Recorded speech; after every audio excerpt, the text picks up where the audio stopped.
In this video, NaPoM talks about how he found his originality, I remember the struggle. There's good originality and there's bad originality. how you can be a better performer, What kind of story is that? and what many beatboxers can learn to do. You want to be able to communicate who you are with beatboxing, not just what you think people want to hear.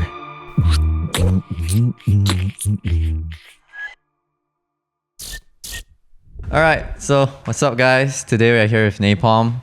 We are in Indonesia. What for? We're here for a whole tour that the Beatbox House is doing, collaborating with the U.S. Embassy. Very cool. And yeah, there's so much I could say to explain it, but basically we're here to learn about Indonesian culture and teach the Indonesians about American culture. Okay, Yeah. okay. And beatboxing. Yeah, mainly through beatboxing. Mainly 'cause through We're beatboxing. beatboxers. Right. So you guys went to judge Indonesian beatbox party, right? Yeah, so last night we judged the Wali Kata Cup, which means the mayor's cup. And so that's what that means. Okay. Yeah, and the mayor was there and he supported the whole thing. The mayor of Tangerang. That's dope. Yeah. Imagine getting your mayor to support Yeah. a beatbox event. Okay. Only in Indonesia. Well, I think they did do that for Asia Beatbox Champs. They got the mayor to like cut Oh, the wow. ribbon or something. Oh, that's amazing. Pretty cool. Yeah. But anyway, so we're gonna ask a few questions today. NaPoM judged the battles. I did. And there's a lot you can learn from hearing like people who have traveled internationally, seen so many different beatboxers, and shares a lot of insights. So today I want to ask NaPoM a few questions about the Indonesian beatbox scene and see what we can learn from it. Got it. So first question, what do you like about the Indonesian scene? I think the beatbox like energy in Indonesia is like super strong. You could tell that everybody on stage like really practices and studies beatboxing, which I can appreciate as a beatboxer because like everybody is past like the meta. Everybody knows the meta, you know. Sometimes in other countries you can get like a old school beatboxer that has a lot of charisma still making it past the top 16, but here like there's not really any old school beatboxers, just the other judge that was judging with us, Billy. But other than that, like everybody's kind of this new school meta groundbreaking type style that it's like very, very modern beatboxing. Right. So we are hearing a lot of new techniques that we wouldn't have seen like 5 or 10 years ago. Yeah, and everybody's doing it, Right. which is crazy. Okay, so in other words, the Indonesian scene, they are at a level where they are really up to date. Yeah, in a sense. it's like everybody understands where beatboxing is now, like where the meta is at. I don't know. Okay. I like to use that word. Okay. So following that question, what do you think can be improved or worked on? What can be improved or worked on? I would say like the same thing that I said is kind of a double-edged sword. You know, being so into beatboxing and so into like the scene, it's really good for learning new techniques and like, you know, keeping up with the meta.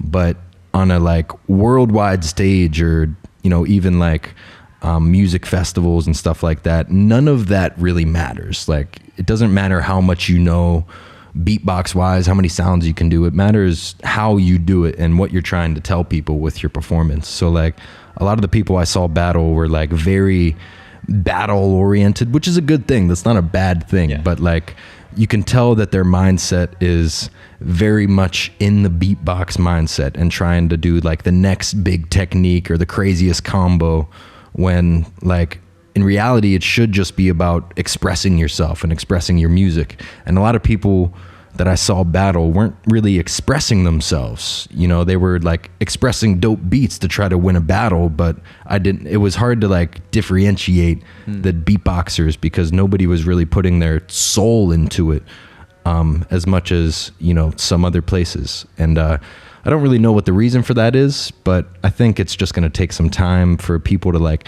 explore their styles, explore like different types of crowds, different things like that. But yeah, we were talking about it earlier, and I think you put it the best way. Like if you close your eyes, you can't really tell the difference between different beatboxers. I mean, maybe there was like 3 or 4 guys that really stuck out just the sound top wise. 4 definitely. Yeah. You could hear. But other than that, like there's not much originality. Not in a, you know, a bad way, strict skill sense, but in like an identity sense. yeah. Right, that makes sense. I think like we made a video about this where we talked about Alex Zeno's wildcard in 2021, and he copied the last beat of Alem, that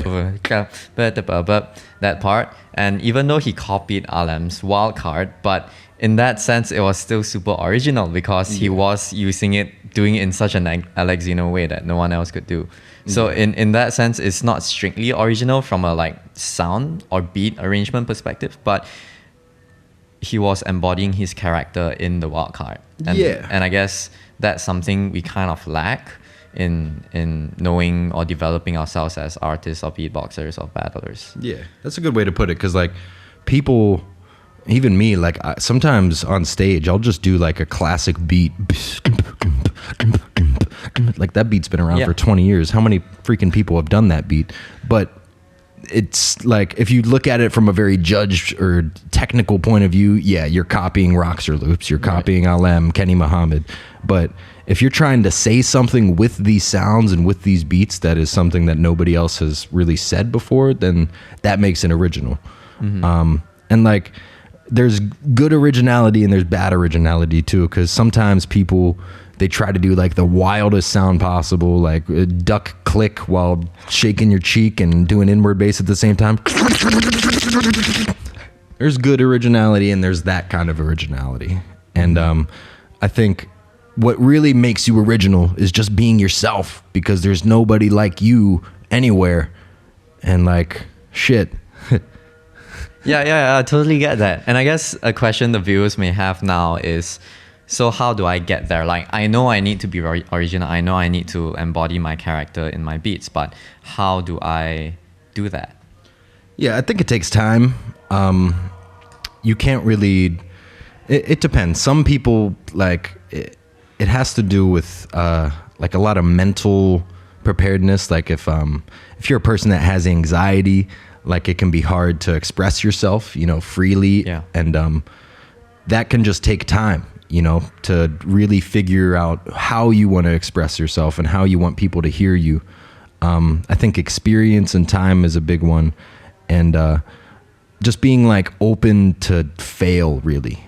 Because if you're really hard on yourself, then it's going to really hurt whenever you lose, which everybody's going to lose at some point. Right. And I think at the end of the day, it is just about expressing yourself and just loving what you do.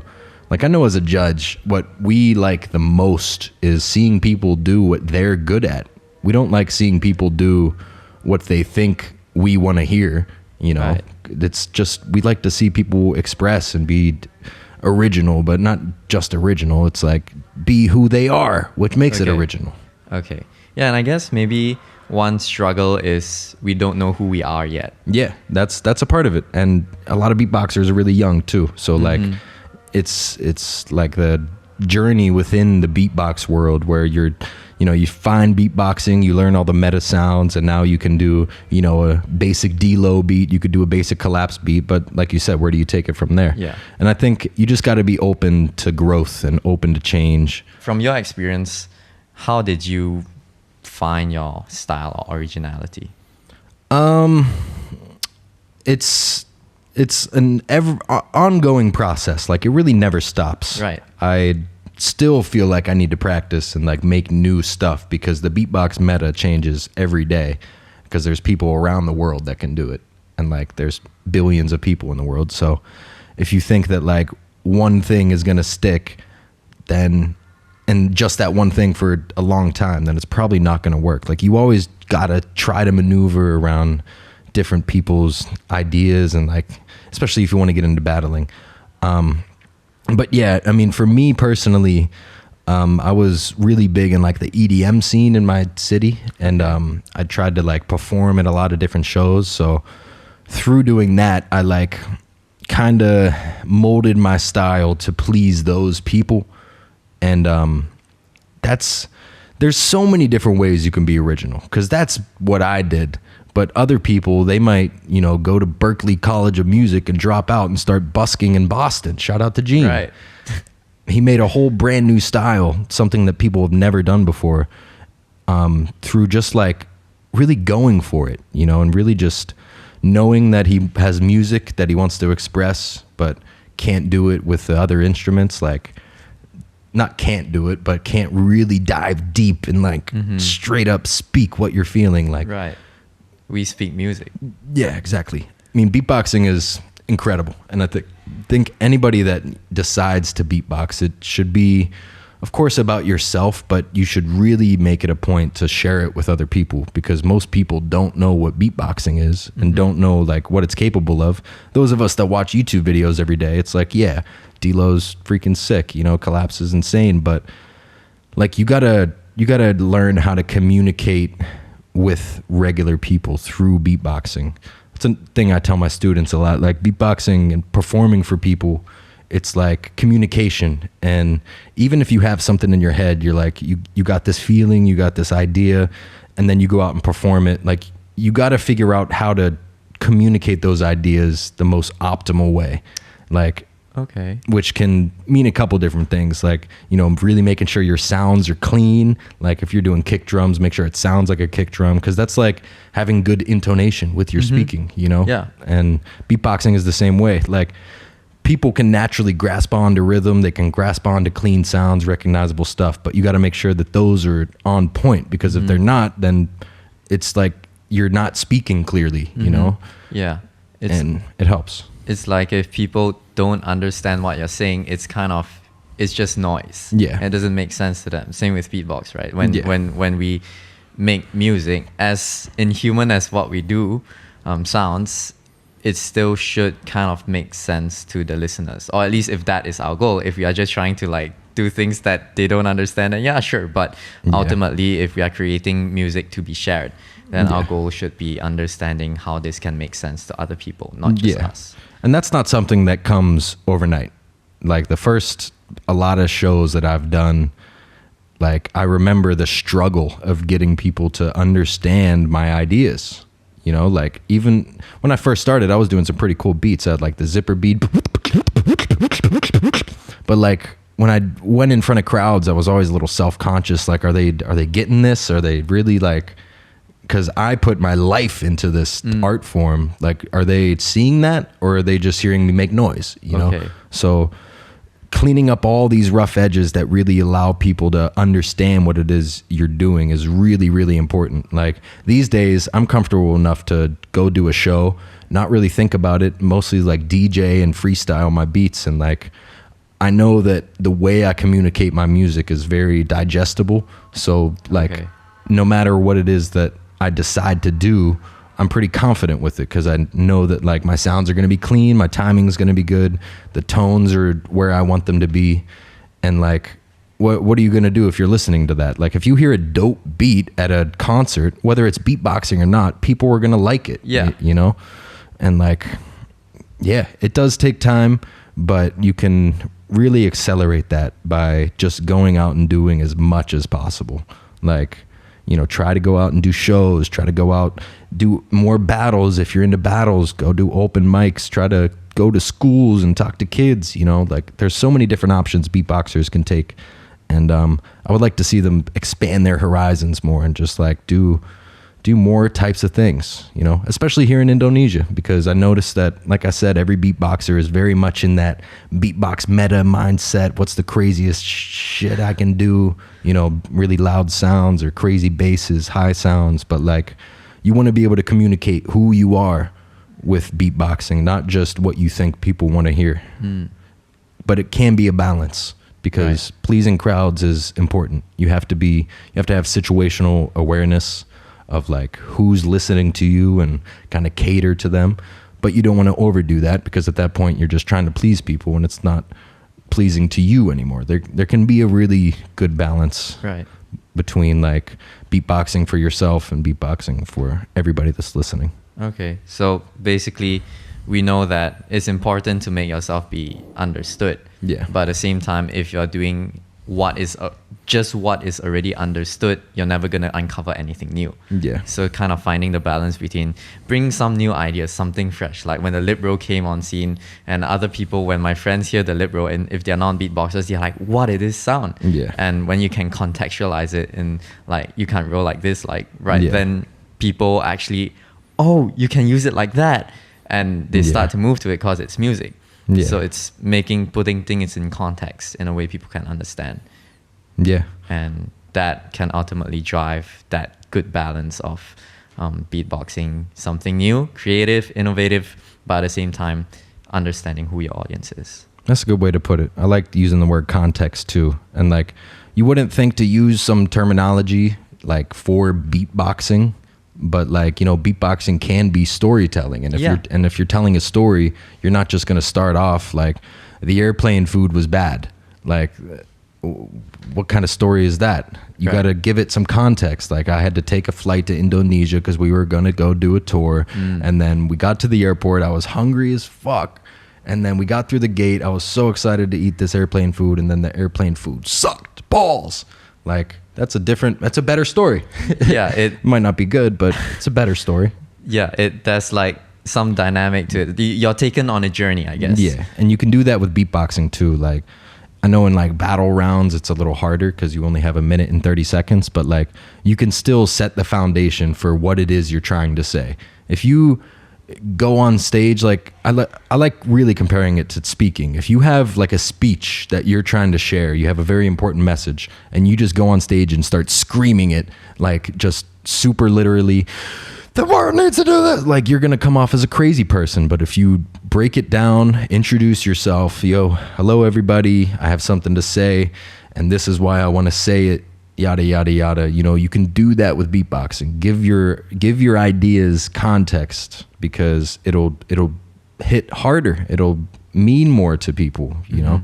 If Gene just went right into his metamorphosis drop or something, because that's the money part, but he gave it that context first. He didn't need to. He could have just went right in and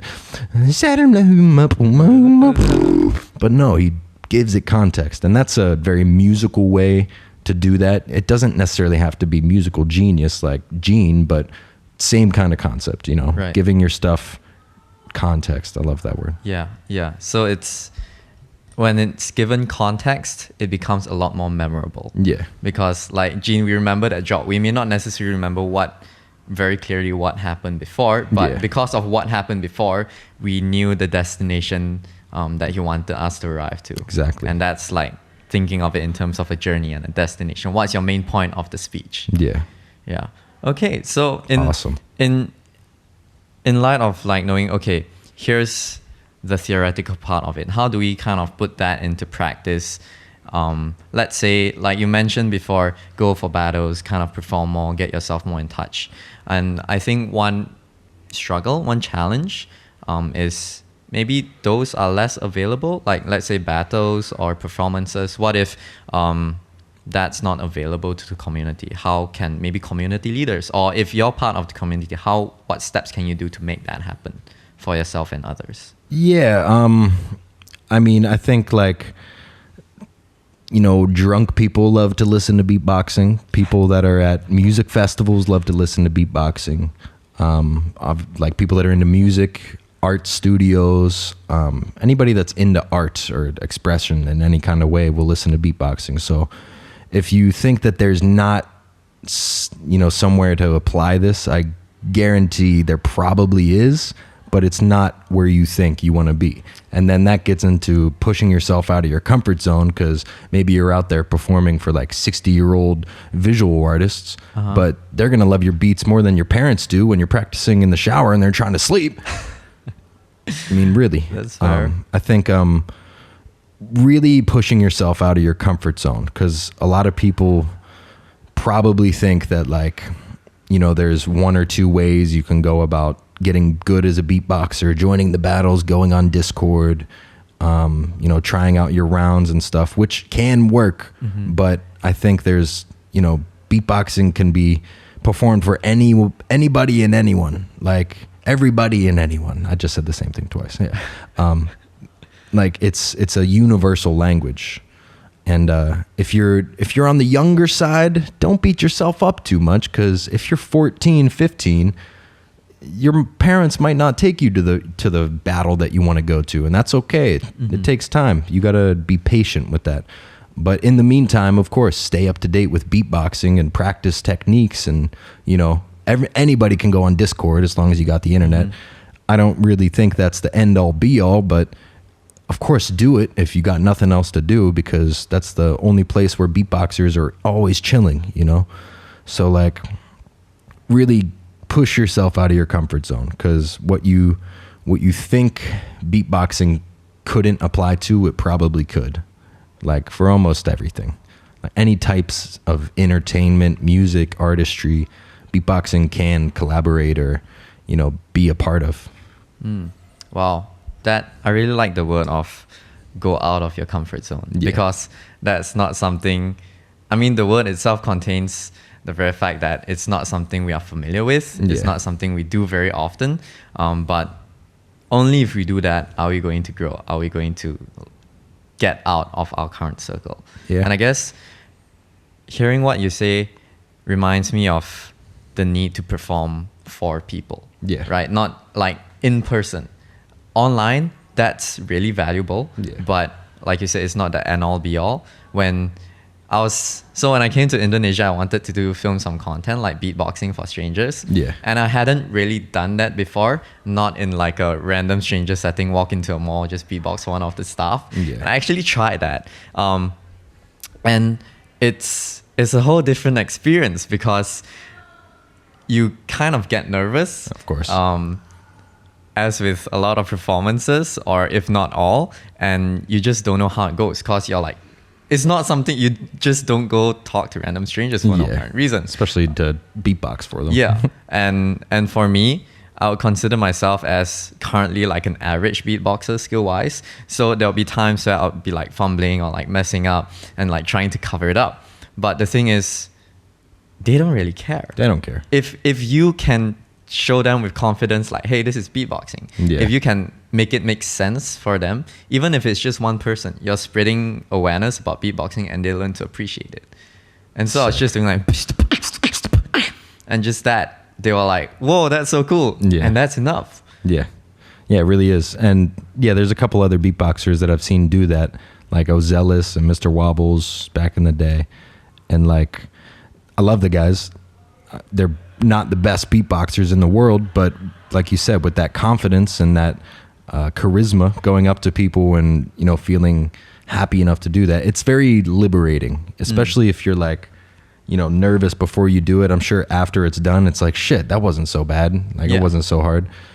I mean, it is hard. It's hard to get into that and hard to, you know, buckle up and do it. But yeah, it's liberating. Feels good after. Yeah. And like you said, it takes time. Maybe first few times you try it, you're going to be like, man, I sucked. I should have done a lot better. And as you do it more and more, you start to gain more confidence. And I think maybe that's a simple answer to us who feel like we don't have a lot of performance or battle opportunities, right? Those aren't the only avenues for performing for people. You don't need a stage. You just need people. And you can do that for your classmates, for people on the street. As weird as it sounds, it's just like, hey, would you like to hear something cool? And beatbox for them. Ask them what they think. And ultimately, I think this does really help our beatbox community, because if it's something good, you'd share it, right? And the more people know about beatboxing, the more tickets that can be bought for beatbox event, the more money goes into events and helps your community organizations make more events and grow a lot better. Maybe you can teach, maybe right now you're watching this video, in 10 years time, you'll be a beatbox teacher and living off of that. It's a possibility. It's a big possibility. The market is lacking teachers. We went from originality to kind of finding your character. And from your character, you kind of, then the question is, how do you do that? And then it takes time. So after it takes time, you kind of give yourself the space to explore. And by doing so, you put yourself in uncomfortable situations, because then you know what you like and what you don't like and how you can grow. And then ultimately, all this really brings together pushing beatbox forward together. Right. Wow. We dug pretty deep there. Yeah. Well, if you've watched till this point, congratulations. There's a couple dead cockroaches on the floor from this combo. But worth it. All the while worth it. So thank you for watching. Thank you, NaPoM, for sharing your thoughts. Of course. This would, I guess, be our like first podcast-ish episode. Really enjoyed it. We should do more. So like, subscribe, do it, or well, it's all free. So, you know, if you want to do that, go ahead. See you. Peace. I'm gonna kill this fucking bug real quick. It's pissing me off. It's a cockroach. Of course you're walking away from me, you little bitch ass. Where's my shoes? Can't wait.